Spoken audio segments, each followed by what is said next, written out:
നേരത്തെ പറഞ്ഞതുപോലെ തന്നെ നമ്മുടെ പ്രദേശത്തുള്ള എല്ലാവരും നമ്മുടെ പാർട്ടിയുമായി സഹകരിച്ചുകൊണ്ട് നമ്മുടെ ഏറ്റവും നമുക്ക് കഴിയുന്ന തരത്തിലുള്ള എല്ലാ കാര്യങ്ങളിലും ഇടപെട്ടുകൊണ്ട് തന്നെ നമ്മൾ ഒരുപാട് കാര്യങ്ങൾ ചെയ്യുന്നുണ്ട്. ഇനിയും എല്ലാവരുടെയും ഭാഗത്തു നിന്ന് ഏറ്റവും നല്ലൊരു സഹകരണം കൂടി പ്രതീക്ഷിക്കുകയാണ്. ഞാൻ എൻ്റെ കടമയിലേക്ക് കടക്കുകയാണ്.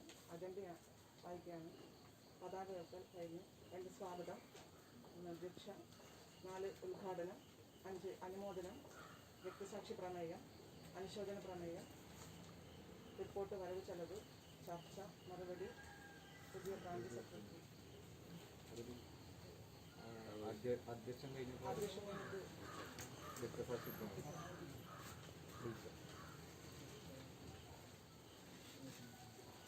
വ്യക്തിസാക്ഷി പ്രമേയം അവതരിപ്പിക്കുന്നതിന് കമ്മീഷനെ ക്ഷണിക്കാം. അവാർഡ് നമ്മുടെ ചിലമ്പ് നൃത്തത്തിനുള്ള അവാർഡ് നേടിയ ശ്രീ ഗോവിന്ദൻ നമ്പൂതിരിയാറുകളെ ക്ഷണിക്കുകയാണ്.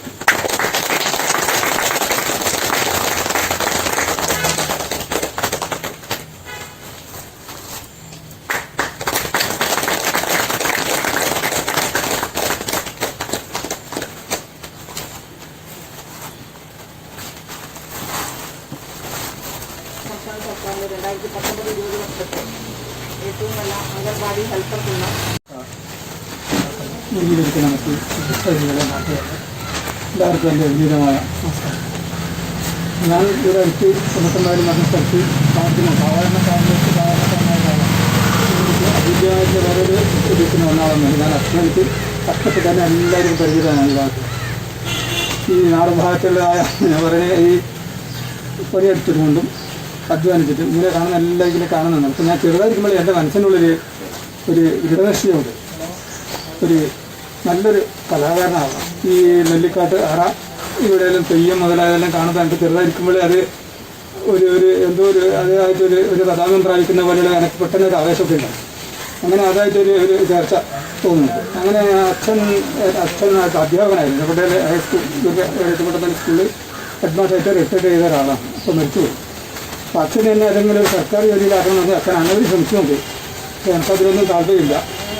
ഞാൻ ഇങ്ങനെയുള്ള ഏതെങ്കിലും ഒരു കഥയിൽ അങ്ങനെ ആ രീതിയിൽ എൻ്റെ അമ്മാവനായിട്ടുള്ള ജീവിതത്തിലുള്ള നടന്ന സങ്കടം പ്രാന്തി എന്നെ പരിശീലിപ്പിച്ചു. അങ്ങനെ നമ്മുടെ അടുത്തുള്ള ഈ അരിയമ്പൂർ സുബ്രഹ്മണ്യ ക്ഷേത്രത്തിൽ എൻ്റെ അരങ്ങേറ്റം പറഞ്ഞു. അവിടുന്ന് അരങ്ങേറ്റത്തോട് കൂടി നല്ലൊരു കഴിവായിരുന്നു. എല്ലാവരും നാട്ടുകാരിൽ നിന്നും അതിൻ്റെതായ നാട്ടിൻ്റെതായ ക്ഷേത്രവാരാണ്. അവർ അന്നലെ ചെയ്തൊരു പ്രധാനപ്പെട്ട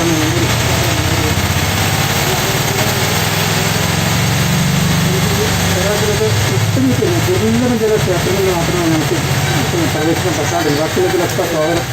ഇപ്പോൾ താഴെ രോഡ് ഇപ്പോൾ ഞാനൊരു 14 ക്ഷേത്രങ്ങളിൽ ഇപ്പോഴും ഒരു വർഷത്തിൽ ഒരു തവണ പോയി ചെയ്തു വരുന്നത്. ഇപ്പോൾ കൊറോണ ആയതുകൊണ്ട് സാധിക്കുന്നില്ല.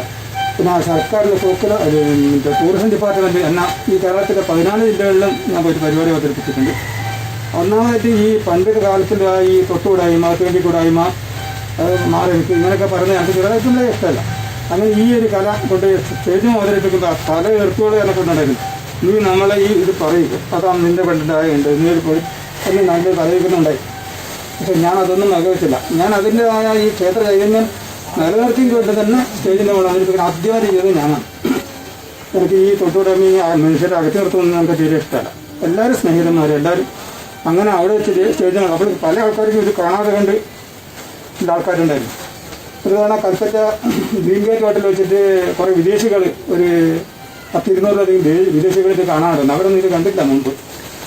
ഇതൊക്കെ കഴിഞ്ഞ് ഞങ്ങളൊരു 6-7 ചണ്ട മറ്റേക്കാരുണ്ടായിരുന്നു. ഞാൻ ഒറ്റ ഒരാൾ, 2 വിളക്ക് കുത്തുവിളക്കാർ. ഈ പരിപാടിയെല്ലാം നടക്കുന്ന ഒരു 10-50 ആൾ വന്നിട്ട് എൻ്റെ കയ്യിലൊക്കെ പിടിച്ച് ഒരാളൊരു 2000 രൂപ എൻ്റെ കയ്യിൽ സാർ ഇതൊന്നും വേണ്ട സാറേ അല്ല അങ്ങനെയല്ല ഇത് ഇംഗ്ലീഷിലവർ പറഞ്ഞു. അപ്പം മനസ്സിലായി അതിൻ്റെ ആശയം ഇവർ സ്വീകരിക്കണം. അങ്ങനെ പല വേദികളിലും തിരുവനന്തപുരത്ത് കോളം വെച്ച് ഇങ്ങനെ അത് നമുക്ക് സാധാരണ ഇത് അവതരിപ്പിക്കാൻ പറ്റുന്ന സ്ഥലമല്ലെന്നല്ല. പക്ഷെ എന്നാലും ഞാൻ അതിൻ്റെതായ കിട്ടോട് കൂടിയിട്ട് അതിൻ്റെ ഇതൊന്നും ആരും കണ്ടിട്ടേ ഇല്ല. ഈ വടക്കേവരമാരിൽ മാത്രം ഒതുങ്ങിക്കൊടുന്നതായ ഒരു ക്ഷേത്രകലയാണ്. പിന്നെ അതുപോലെ പാലക്കാട്ട് ഇക്കൊല്ലം സർക്കാരിൻ്റെ 2 പരിപാടി നടത്തി. കൊറോണ അന്നേരം കുറച്ച് കുറഞ്ഞ അവസരത്തിൽ പാലക്കാട് രാപ്പാടി ഓഡിറ്റോറിയത്തിൽ വെച്ചിട്ട് ഒരു പരിപാടി ഉണ്ടായിരുന്നു. പിന്നെ ഇവിടെ നീലേശ്വരം ബംഗളം ഗാനശാലയുടെ അടുത്തൊരു സ്റ്റേജ് ഉണ്ടായിരുന്നു. അവിടെയൊക്കെ ഈ ആൾക്കാർ ആരും ഈ ക്ഷേത്രത്തിൻ്റെ അകത്തേക്ക് പോയി കൂടാ. അതൊക്കെ തുടങ്ങിയിട്ട് ആർക്കാർക്കും ഇത് കാണാൻ പറ്റില്ല. രാത്രി 10-11 മണിയാൽ അതിന് തുടങ്ങും. അപ്പോൾ അങ്ങനെ ഞാൻ അവതരിപ്പിക്കും പല ആൾക്കാർക്കും ഇത്.